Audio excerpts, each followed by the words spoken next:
সারাদিনের কাজ শেষ করে সবে চেয়ারটা থেকে উঠতে যাচ্ছি, তখনই রণজয় এসে বলল, অনন্তদা, বস তোমাকে ডেকেছে, ভীষণ দরকার আছে মনে হয়। বস ডাকছে? কি আবার দরকার হলো কে জানে। যাকে, কি আর করা যাবে, বস যখন ডেকেছে তখন তো যেতেই হবে।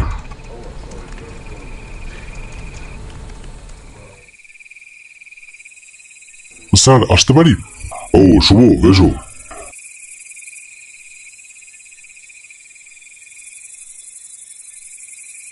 আমাকে ডেকেছিলেন? বাড়িতে ফেরবার সময় তোমাকে খুব দরকার আছে বলেই ডাকলাম, কিছু মনে করো না যেন। না না স্যার, ঠিক আছে। কি দরকার বলুন না। অনন্ত, তুমি তো জানোই যে ময়ূরহাটে আমাদের কোম্পানি একটা বড় কমপ্লেক্স তৈরি করতে চলেছে। এখন শহরের লোকেরাও দূষণমুক্ত পরিবেশে নিরিবিলিতে থাকতে চাইছে। আর এই ছোট্ট শহর ময়ূরহাট একদম আইডিয়াল প্লেস। একটা বড় প্রজেক্ট ওটা। ওইটাকে সাকসেসফুল করতে পারলে আমাদের কোম্পানির অনেক সুনাম হবে। কিন্তু এটাও তুমি জানো যে আমাদের কোম্পানি মানুষের সুবিধা অসুবিধার উপরেও ভীষণভাবে নজর দেয়। তাই একটা গুরুত্বপূর্ণ কাজ বাকি থেকে গেছে। হ্যাঁ স্যার, আপনার কথার ইঙ্গিত আমি বুঝতে পেরেছি। সোশ্যাল অফিসার হিসেবে তাই তোমাকে সরেজমিনে গিয়ে দেখে আসতে হবে যে ওখানকার মানুষের কোনো অসুবিধা হচ্ছে কিনা, সেখানে কমপ্লেক্স করা নিয়ে কারুর কোনো আপত্তি আছে কিনা। আর যদি সত্যিই কোনো সমস্যা থাকে তাহলে তাদের সমস্যার কিভাবে সমাধান হতে পারে সেটাও তোমাকে জানতে হবে। তাই কালকের দিনটা বিশ্রাম নিয়ে তুমি পরশুদিনই ওখানে চলে যাও। ওকে স্যার, আপনি নিশ্চিন্ত থাকুন। কোম্পানি আর সেখানকার মানুষের যেন দুদিকেরই ভালো হয় সেই খবর নিয়েই আমি ফিরব। তুমি প্রতিবারের মতো এবারেও ভালো করে ফিরবে তাতে আমি পুরোপুরি নিশ্চিত। অল দ্য বেস্ট মাই বয়। ময়ূরহাটের ঠিকানা আর সব কাজ বুঝে নিয়ে বসকে বিদায় জানিয়ে বাড়ির পথে রওনা দিলাম। গুণাক্ষরেও জানতাম না যে এক রোমহর্ষক অভিজ্ঞতা আমার জন্য অপেক্ষা করে রয়েছে। একদিন পর রওনা দিলাম ময়ূরহাটের উদ্দেশ্যে। ময়ূরহাট হলো হাসনাবাদ শাখার একটি ছোট্ট শহর। শিয়ালদা থেকে সকালের দিকে হাসনাবাদ লোকালে উঠে পড়ি। সময়টা বর্ষাকাল। আকাশ সকাল থেকেই মেঘলা ছিল। মাঝে মাঝে কখনো হালকা আবার কখনো ভারী বৃষ্টি হয়ে চলেছে। ট্রেনের জানলার ধারে বসে বেশ উপভোগ্য বিষয়টি। ঘন্টাখানেক ট্রেন চলবার পর সিগন্যাল না পেয়ে ট্রেনটা একটা জায়গাতে দাঁড়িয়ে পড়ে। জানালা দিয়ে বাইরে তাকিয়ে কোথায় আছি সেটা বোঝবার চেষ্টা করছি। এমন সময় সামনের সিটে বসে থাকা বয়স্ক গোছের একটা লোক বলে ওঠেন,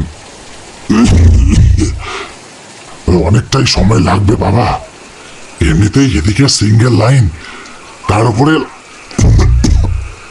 লাইনে বৃষ্টির জল জমে আছে, তাই দেরি হবে।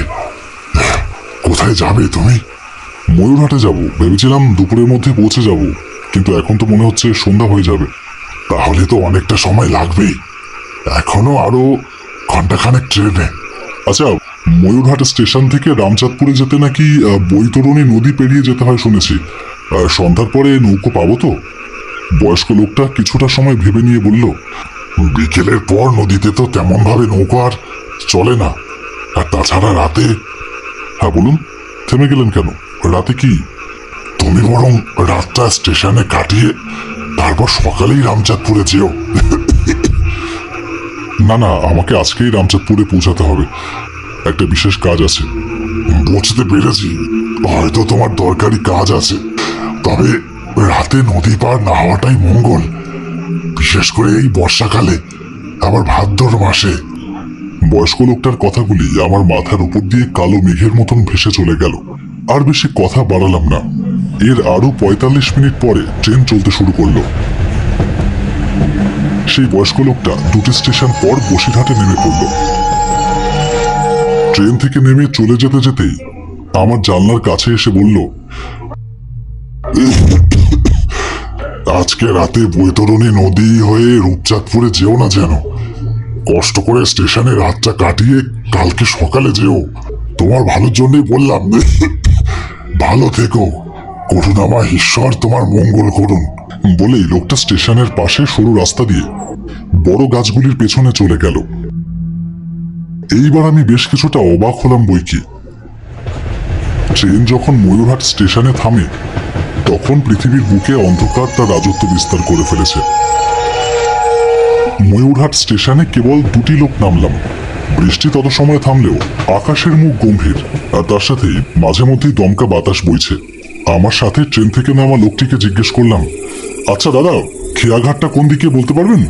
ওই তো স্টেশনের পাশ দিয়ে যে রাস্তাটা গেছে, সেখান দিয়ে মিনিট 10 হাঁটলেই বৈতরণী নদী পাবেন। তবে এই বৃষ্টির রাতে মনে হচ্ছে না খেয়া পারাপার হবে। এমনিতেই বৈতরণী নদীর জলের ভীষণ তোড়, আর সারাদিনের বৃষ্টিতে তো মনে হচ্ছে সে আরো ফুলে ফেপে উঠেছে। আচ্ছা, তাহলে আর অন্য কোনোভাবে কি রূপচাঁদপুরে যেতে পারবো? রূপচাঁদপুরের শেষ বাস সন্ধ্যা 6টায় যায়, তারপর ওদিকে তো আর কিছু যায় না। তা আপনি রূপচাঁদপুরে কার বাড়িতে যাবেন? না না, কারুর বাড়িতে নয়, আমি তো ওই যেখানে কমপ্লেক্স তৈরি হবে। ও আচ্ছা আচ্ছা, আপনি তাহলে ওই লোক। ছে, গরিব মানুষগুলোর কষ্ট বুঝলেন না। এই বলে আমাকে এক প্রকার তিরস্কার করে স্টেশনের উল্টো দিকের পথ দিয়ে বাইরে বেরিয়ে যায়। রূপচাঁদপুর আর বৈতরণী নদীর কথা শুনে সবার কি হচ্ছে কিছুই তো বুঝতে পারছি না। না, যা দেরি করে এখানে পৌঁছালাম, আর আজ রাতে মনে হয় না যে কলকাতায় পৌঁছাতে পারবো। বাড়িতে ফোন করে বরং জানিয়ে দিই। হ্যালো, হ্যাঁ মা, শোনো, বলছি আজকে রাত্রে আর আমার বাড়ি ফেরা হচ্ছে না। হ্যাঁ হ্যাঁ, তোমরা খেয়ে দিয়ে শুয়ে পড়ো, আমি কালকে সকালে ফিরবো। আচ্ছা আচ্ছা, রাখছি এখন। যাই দেখি, খেয়াঘাটটার দিকেই বরং এগিয়ে যাই, দেখি যদি কোনো নৌকা টোকা পাই কিনা।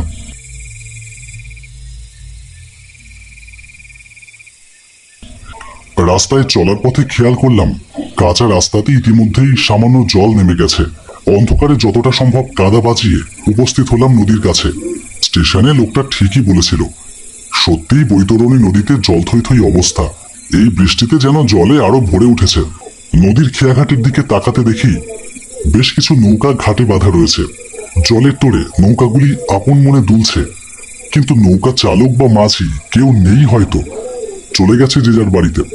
সবাই তাহলে ঠিকই বলেছিল, আজকে আর রূপচাঁদপুরে যাওয়া হবে না বলেই মনে হচ্ছে। আজকে রাতটা তাহলে এখানে বসেই কাটিয়ে দিই, কি আর করা যাবে। এই ভেবেই কাছে বাঁশ দিয়ে বানানো বেঞ্চিতে গিয়ে বসলাম। সেই দুপুরে ট্রেনে খেয়েছিলাম, আর বেশ খিদেও পেয়েছিল। সেখানে বসেই ব্যাগে রাখা বিস্কুট আর জল খেয়ে কিছুটা খিদে মেটালাম। ঘড়িতে দেখলাম রাত প্রায় 10টা। নদীর জলে ঠান্ডা হাওয়াতে চোখ যেন কখন লেগে গিয়েছিল। একটা গলার আওয়াজে হঠাৎ ঘুম ভেঙে যায়।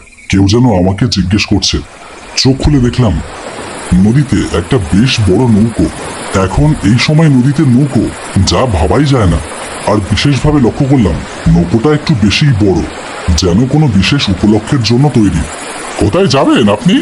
আসলে আমি রূপচাঁদপুরে যেতাম, কিন্তু আসুন না, চলে আসুন এখানে, আমি তো রূপচাঁদপুরের দিকেই যাচ্ছি। লোকটার দিকে বেশ খানিকক্ষণ সময় তাকিয়ে দেখলাম নৌকোতে আরেকটিও মানুষ নেই, কেবল অন্ধকারে ঢাকা। আমি আর দেরি না করে নৌকায় গিয়ে লাফিয়ে উঠলাম। নৌকো চলতে শুরু করলো বৈতরণী নদীর জলে দুলতে দুলতে। শুনেছি এই সময় নাকি নদীতে নৌকো চলে না, তাহলে নদীতে নৌকো সব সময় চলে। আপনি আসাতে আমার ভীষণ উপকার হলো। কেন জানি না রূপচাঁদপুরে যাওয়ার কারণটা আপনা থেকেই সেই মাঝির কাছে বলে ফেললাম। তাকে যে কেন বললাম তার কোনো যুক্তি খুঁজে পেলাম না। কিছু না বললেও তো চলতো। আমার কথা শেষ হতেই অবাক হলাম। দেখলাম এইমাত্র যে নৌকাটা সম্পূর্ণ ফাঁকা ছিল, তাতে অনেক মানুষের সমাগম। সবার গায়ে যেন নতুন বস্ত্র, যেন তারা কোনো আনন্দের অনুষ্ঠানে যাচ্ছে। আপনিও কি রূপচাঁদপুরের জমিদার হেমেন্দ্রনাথের ছেলে গৌরনাথের বিয়েতে যাচ্ছেন? আমি কিছু বলতে যাব এমন সময় মেয়েটা আবার বলল, জানেন তো, এই নৌকাতে উপস্থিত সকলে খুব খুশি, তাদের যে পাকা বাড়ি হবে। পাকা বাড়ি মানে?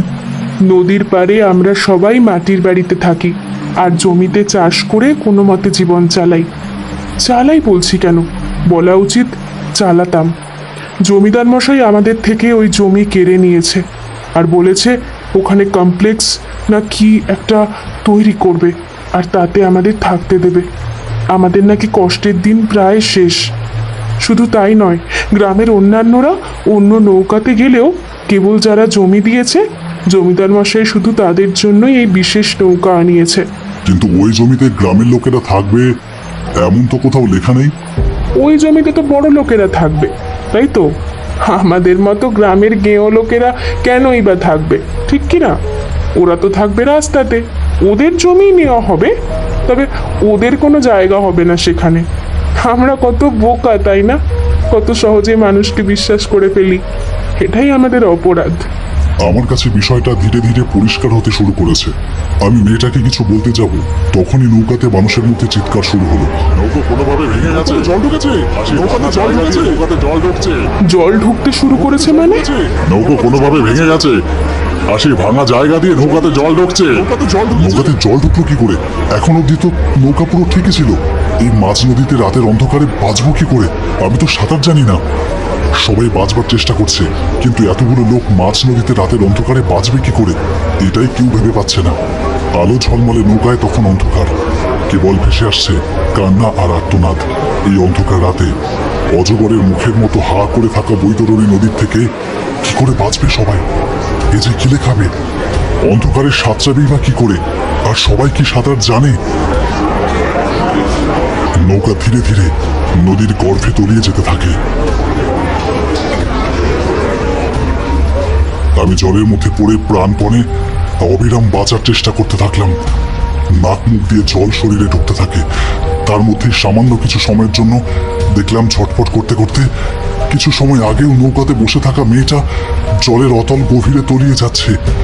আমিও বেশি সময় লড়াই জারি রাখতে পারলাম না। আস্তে আস্তে জলের গভীরে, আরো গভীরে তলিয়ে গেলাম।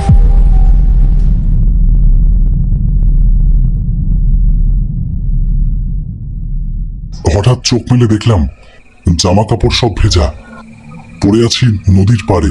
আমি কোথায়? ও দাদা, আরে ও দাদা, কি করছেন? ও দাদা, এটা রূপচাঁদপুর, আপনি কে? কোনো মতে উঠে বসলাম। আমার পাশে পড়ে আছে কিছু কাগজপত্র। কাগজগুলো খুলতেই আমার কাছে সব পরিষ্কার হয়ে গেল। জমিদার হেমেন্দ্রনাথ গ্রামের কিছু মানুষদের এমন মর্মে সই করায় যে তাদের জমি লিখে দিলে পাকা বাড়ি পাবে, কিন্তু চালাকি করে এক নৌকাতে সবাইকে তুলে মাঝ নদীতে নৌকার দুর্ঘটনা করিয়ে সবাইকে মেরে ফেলে। সরল মানুষগুলোর সই কাজে লাগিয়ে দেখায় যে সেই লোকেরা যাদের জমিতে কমপ্লেক্স তৈরি হবে তারা টাকা নিয়ে জমিদারের কাছে জমি বিক্রি করে চলে গেছে। ছি, মানুষ এতটাও নিচে নামতে পারে? তখনই নদীর জলে আগের রাতে দেখা সেই মেয়েটার মুখ ভেসে ওঠে। চিন্তা করো না, তোমাদের ওই জমির টাকা আমি জমিদারকে ভোগ করতে দেব না, কিছুতেই দেব না। দেরি না করে সেদিনই কলকাতায় ফিরে গিয়ে বসকে সমস্ত ঘটনা জানাই। উফ, কি শয়তান ওই লোকটা! টাকার লোভে এইভাবে গ্রামের সহজ সরল মানুষগুলোকে ঠকাতে একটু লজ্জা করলো না? মনে পড়লো না ঈশ্বরের কাছে কি জবাব দেবে? পাপ করলে তার শাস্তি এখানেই পেতে হয় অনন্ত, তার থেকে বাঁচা যায়নি আর কোনোদিন যাবেও না। আমি আজকে এর একটা হেস্তনেস্ত করব, আর ওই লোকটাকে কিছুতেই ছাড়বো না। থানায় গিয়ে সেই কাগজগুলো দেখাতে জালিয়াতির অপরাধে আর তদন্তে ইচ্ছাকৃত নৌকার দুর্ঘটনা ঘটানোর অপরাধে হেমেন্দ্রনাথকে গ্রেপ্তার করা হয়। হেমেন্দ্রনাথ অনেক চেষ্টা করেও নিজেকে আর বাঁচাতে পারে না।